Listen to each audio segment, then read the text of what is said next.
Wala ni gasakit sir. Wala. Kani wala ni gasakit. Wala. Kani wala ni gasakit. Wala.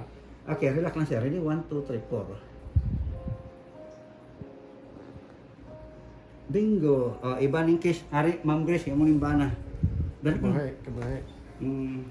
Nga morning acid reflux, ma'am. Mana kasi reklamo nga po. Mo ang perfect, ma'am. Bawal magpisit mo ning rib case 12 first man yung atong ribs na to. Bawal, ma'am. Kung na magpisit gini, bawal gini kay maigong atay. So mo ni ang imong pusod, ma'am. Upat lang nimo katudlo nimo. Ja jud ka. Wa kani, ma'am. Ana kay para di sakit. Sige, ma'am. 3 inches, ma'am. Okay, dot na, ma'am. Paminaw, ma'am. Mual sa imong kamot nimo. May malsa. Hala, ma'am. Okay. Sir, osbo na ko, sir. Mo ni tawag sa katigulangan kabuhi.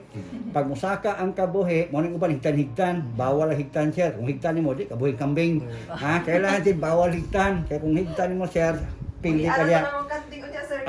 Kabalo ka mo barb? Makarne na. Kabalo ka mag-barb? Kana mo wala na. Lugar. Ito ka ba? Lugar. Ano? Kaya lang ikaw. Mag-ikot mo ba? Kana praktisag barb, sir. Nga naman, kay kalisa, sir, pag mo atake ni, mo nang giingon sa katigulangan kani adto pag musaka ni sa ulo, ang atong kabuhi, mo nang uban mga buang. Ako mo. Okay. Presito na ko, sir. Ano Morning, din makuha, sir, sa ano? barb lang. Kung dili barb, sir, pwede mo kabalo ka mag-utot, i-utot.